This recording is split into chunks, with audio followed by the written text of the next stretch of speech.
I want to know from you, Khadijah, like, what is your message, you know, to people who have hurt the people from the Black community with their words and their ideas and their sentiments? Because this needs to be said, and I don't want you sugarcoating it, because we're not here to sugarcoat anything. We're beyond sugarcoating. People need to hear, and it's important for them to hear. And when it comes from us being allies in this front, we need to be able to give you the space to do it. And that's what I want. So I want you to be open and honest about everything and just lay it out like it is. So I will say, I'm not the one to sugarcoat. I'm very direct. I've come to that point in my life where this is where I am. So I see all the time people posting what Martin Luther King said or Malcolm X said on their Facebook pages that are like non-Black and think they're done. No, you're not done. So you post to have a feel-good moment, put about a quote from MLK, Malcolm X, you're not done. There's work to do. You, people from your community have hurt people that are Black. I'm not saying people of color, people that are Black. We're focusing on Black folks right now. People that are Black. And it's a continuing cycle. And it needs to end. It needs to stop, period. So people have asked me, what can they do to stop racism? How can they start these conversations? And like, literally, it's not my job to tell you how to do that, because we've been telling you for years. However, I'm willing to provide some tips because I think it's important. I've had friends that message me privately. As Ramad said, people, when I shared that post, people were messaging me privately saying, you know, it happened to me too. You know, especially going even overseas in other countries as well, being a Black person, going into masjids. Some girl told me, woman said she left the faith. Like you mentioned, she left the faith. She was a Muslim. She left Islam because of her racial experiences. And then she said to me, she's thinking about coming back. And that really, that was a moment for me right there. And we've been talking for the last couple of days. And like, people don't talk about this as openly, but people know it's happening. And I think, and there are I think that people need to take steps to end this. You can't just talk about it, be outraged on Facebook. You gotta do it in real life too. You gotta do it in real life. And I think one of the things is talking to your elders, that's for sure. But I think people are afraid of being disrespectful. But being racist is disrespectful. It is. So there can be a way to address it. It should be addressed. I mean, our elders are ingrained in their ways. My mom, she's ingrained in her ways and different things. So it can be hard to change people's mindset, but it starts with you. And there are so many organizations that are in the Muslim space that are fighting and dismantling racism. Reach out to them. I can name several. Actually, I'll just name a few right now so people can know about them.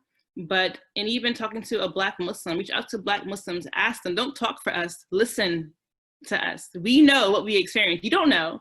And don't try to, if we're sharing our experience, don't come and say, well, you know, it's happened to me. It's not about you. Stop gaslighting. It's not about you right now. This is our time. We're sharing our experiences. Don't try to negate our experiences. Don't try to say this and that, because that's a form of gaslighting. That's a form of acting like that what we have to say is not important. People tried to silence us for years. We are tired of being silent. We are out in these streets. We are protesting. We're tired of being killed in these streets. I'm gonna keep it real. So like I was saying, some orgs you can talk to reach out to. I think that faith groups, Muslim, Christian, Jewish, Hindu, so on and so forth, should come together and form a coalition to address this in faith space and faith spaces. And in the Muslim community, you can talk to orgs like Muslim Arc. They focus on addressing racism in the Muslim community. You can talk to Muslim Wellness Foundation, Black Muslim Psychology. So speaking of Black Muslim Psychology, they have a conference every year. Now we have these big ones like ICNA and ISNA, but we started our own because we don't feel welcome in these spaces. You know, if you look at the programming, maybe it's changed now, but a lot of these people on the rosters are not Black people. We submitted our proposals, our abstracts to do sessions, a lot of them get denied. you need to amplify the voices of Black people if you're going to say that we are included in this community, that we are a part of this community. Have us on these panels, sharing our Black experiences, amplify our Black voices. You are not portraying a bright picture of this ummah if you don't include us. We are part of this ummah. We're not going nowhere. We are here to stay. So have us on these panels, because we are leaving and starting our own conferences so we can have our own spaces, have our own issues, because you're not allowing that for us. But you're not going to silence us. We're going to do it ourselves. So people like organizations like ICNA, ISNA, other big mainstream organizations need to have Black voices at these conferences, speaking out and being the lineup speaker or the head speaker. It's not just, you know, having people of different backgrounds. And also, there's organizations like Sapelo Square. There's a lot of different writings from different Black Muslims sharing their experiences. There's Iman. Michigan, there's Imana, Muslim Alliance North America, there's a Black Dawah Network, there's Mesh El Taco in Chicago, and there's people like Preacher Moss that are good people to reach out to. And I mean, I'll even talk. Like, I think it's important to let Black folks talk and people listen, because you can say everything in the world and you can be on your page outrage Black Lives Matter and doing your posts and all that.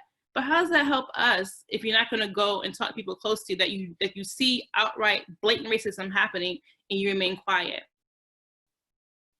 You got to speak on it. So this is what I say. If we're hurting, and if we're all one ummah, if one hurts, we all hurt, then let that be true. You stop us from hurting.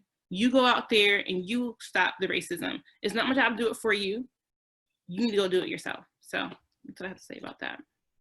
Thank you, Khadijah, for listing all those organizations, and we'll have that posted up on our Sister Act Facebook page and the AMI website as well. So for anyone who wants to go back and see which organizations they can actually get in touch with. Thank you.